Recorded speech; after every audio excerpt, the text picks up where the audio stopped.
नमस्कार दोस्तों, मैं रवि। आप देख रहे हैं मनी लाइव। मनी लाइव में आपका स्वागत है।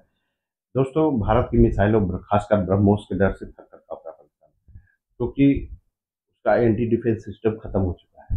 फिर कभी भी इसी कारण है कि वो रोज शांति की अपील कर रहा है भारत से कि मुझे शांति चाहिए।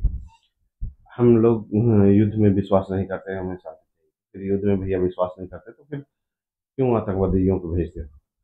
तो अब वो जितना जल्दी हो सके वो एयर डिफेंस सिस्टम खरीदना चाह रहा था।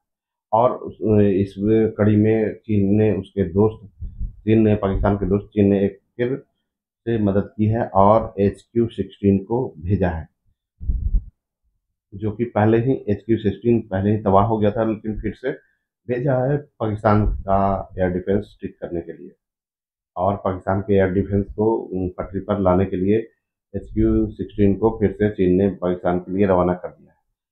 भारत पाकिस्तान के हालिया सैन्य टकराव के बाद जब पाकिस्तान का एयर डिफेंस सिस्टम नेटवर्क बुरी तरह से ध्वस्त हो गया, तब चीन एक बार फिर उसकी मदद को आ गया है। ओपन सोर्स इंटेलिजेंस नेटवर्क की रिपोर्ट के अनुसार चीन ने मध्यम दूरी की सतह से हवा में मार करने वाली HQ-16 एयर डिफेंस सिस्टम की नई खेप पाकिस्तान को भेज दी है। चीन के Y-20 मिलिट्री ट्रांसपोर्ट एयरक्राफ्ट ने हाल के हफ्तों में कम से कम 3 बार पाकिस्तान के लिए उड़ान भरी है। इन विमानों ने HQ-16 मिसाइल सिस्टम और इससे जुड़े उपकरणों की खेप पहुंचाई है।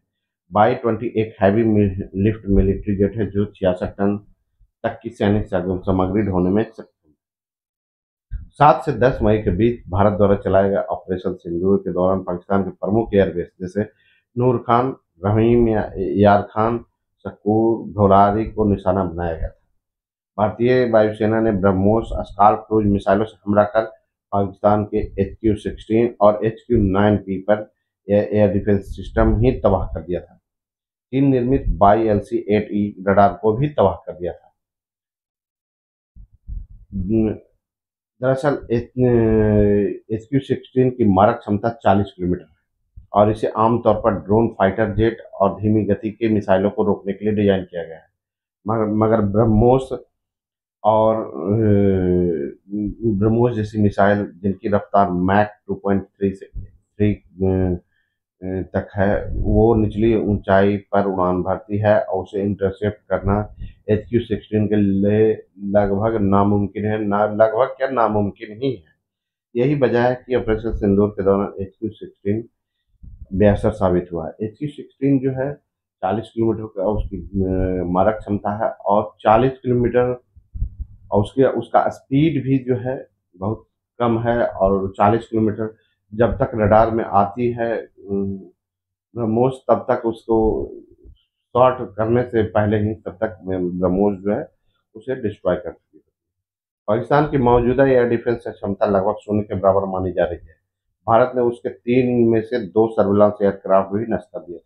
ऐसे में चीन द्वारा नई खेप भेजना पाकिस्तान के सैन्य मनोबल को बढ़ावा देगा, लेकिन इससे रणनीतिक बढ़त नहीं बदलेगी। रिपोर्ट्स में कहा गया है कि चीन और पाक के गठजोड़ पर लगातार नजर बनाए रखनी चाहिए, विशेष रूप से एयर डिफेंस, मिसाइल सप्लाई, तकनीकी सैन्य सहयोग के मामलों में चीन द्वारा पाकिस्तान को दी जा रही मदद भारत के लिए एक राजनीतिक चुनौती बन सकती है। दोस्तों, आप देख रहे हैं मनी लाइफ। मैं हूं रवि। मिलते हैं अगले नए वीडियो में।